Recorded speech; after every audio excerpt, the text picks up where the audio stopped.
have a secret? I have a secret. We all have secrets. The problem with secrets is that if we don't talk about them, they become bigger and bigger, and there's guilt and shame, and that hurts us and our relationships. And today I'm going to tell you why that happens and how can we change it.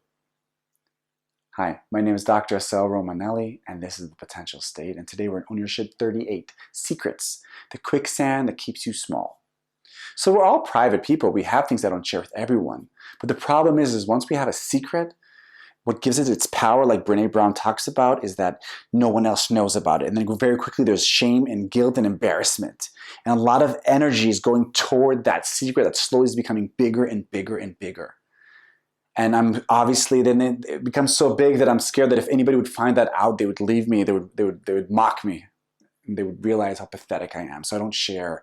And then what happens is when somebody gets close to me in my intimate relationships, I have to be in self-presentation. I always have to be in control to make sure it doesn't leak out. And if I have a secret about my family of origin, then slowly we can't talk about my family of origin. And so slowly there are more and more taboos, and our conversations become more and more controlled and shallow and limited.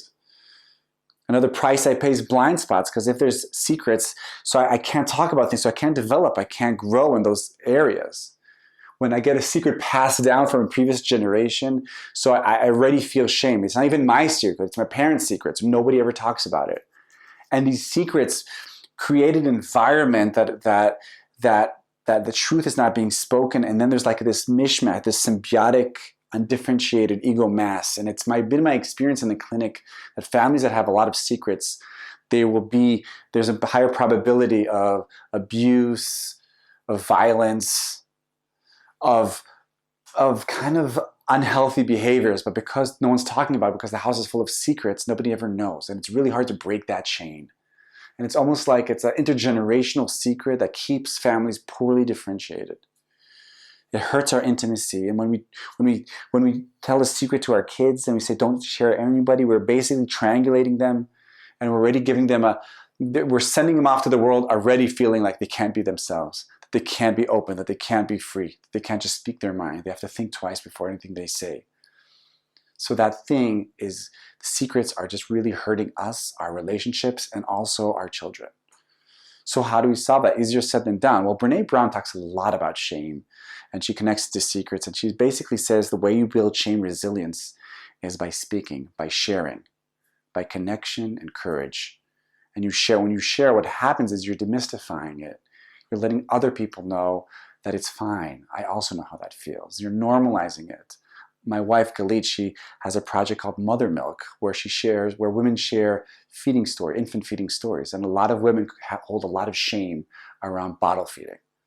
So she helps these women tell their story, the secret that they're holding on for years, sometimes 20, 30 years. They just let it out in the open. And the second they release the secret, there's so much more energy out there, and their confidence and their self-esteem rises. And that when we talk about owning your shit is also sharing some of the secrets, not with everyone, but with people that I trust. And I want to distinguish between boundaries, not sharing everything with everyone, and secrets, because secrets is like a boundary plus shame and guilt, and almost like a moral, ethical tension there. I want to give a few examples of how I work with secrets. So in the clinic, I hear secrets all the time. And I'm thinking about two clients.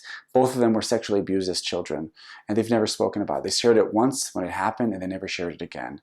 But the secret around the abuse, it was like a double hit. It was not only the abuse, but the secret around it, and it grew bigger and bigger, and it was hurting both of them in their intimate relationships. They couldn't talk about it. They couldn't deal with it. They couldn't face sexuality in a healthy way. They couldn't discuss it. And slowly what we did in therapy is slowly just talking about it, just opening it up, just having it as a legitimate topic of conversation. Just that helped them loosen that up and slowly find movement again. Or a woman who once told me she came in, she was pregnant, and she said, I wish this pregnancy won't last, because she didn't want another baby, but she was so ashamed of that secret. And all I needed to do is just be there and just let her say it and not judge her. Because if you want the secrets do you want to feel less shame? Choose to believe that you can share the secret, and it will kind of release some of the loadedness around it. And so I want to give a few tips on what can you do about it. So first of all, reflect about your core beliefs about secrets. Were there a lot of secrets when you grew up? How are secrets seen? Were you able to share what's happening at home, outside? See the relationship between shame and secrets. And then choose to believe that releasing your secrets, that sharing them, confiding them in someone, is not necessarily bad. In fact, it can actually be an impetus for growth and actually give you a lot of energy. And then what I suggest is you find one person in your life, friend, partner, or it could be even a therapist, and start sharing little bits, little secrets. For instance, once a while back, one of my clients said, well, there's one thing I've never told you. I have a big secret. I was like, what big secret? He says, I'm a bit aware that I'm balding and it disturbs me. And I think I'm going to do a hair implant. And he was so ashamed of it. But the second he said that, and I was very cool and calm about it, and I really asked him about it, it wasn't a big deal. I could just feel his physically, he just opened up and he relaxed and he opened. And it was just a really powerful experience. And I know from my experience, when I share my fault or when I share a secret with my partner, with somebody that's close to me, I feel energized. I know it's kind of paradoxical, but it gives you energy. Because every time you release it and you're owning your shit, you're claiming again and again that I'm not perfect and that I'm human and that I don't have to pretend that I'm someone that I'm not. And more often than not, when I share the secret, the reaction won't be as dramatic as I think.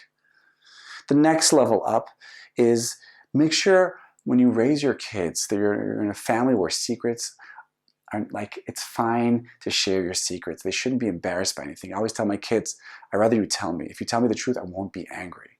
Because I know that if they start holding it, there's going to be shame there. So create an environment where being honest, transparent, we're owning your shit, even if it's bad things, it's fine. The other day, my son told me he stole some money from me a few months back. And he was sure I was going to get angry. And I said, I'm really not angry. Thank you so much for sharing. Thank you for saying that. And then we had a conversation about why and why did he stop. And then I said to him, I hope you know that I'm not angry. And he said, I know. And for me, that was a moment where Tzach knows that he doesn't need to hold a secret from me. He can open it up. And even if it's embarrassing or it's not a good behavior, it's still better than not saying it. And over time, when you confess these little secrets, you'll be freeing yourself of shame and fear. You'll feel more normal. You'll be able just to be yourself. You'll be able to explore more areas that were once taboos. You'll be teaching your kids to be themselves. And I'm inviting you, if your parents are still alive, also ask them, try to open up all these secrets, all these doors, because every secret holds a kind of behind it, there's a door to more information and more knowledge and more growth. And that way you'll be slowly minimizing your blind spots and being able to see what there is. So come out, share your secrets, make sure your partners can hear those secrets without getting reactive, and grow. My name is Dr. Assael Romanelli, and this was The Potential State. I'll see you next time.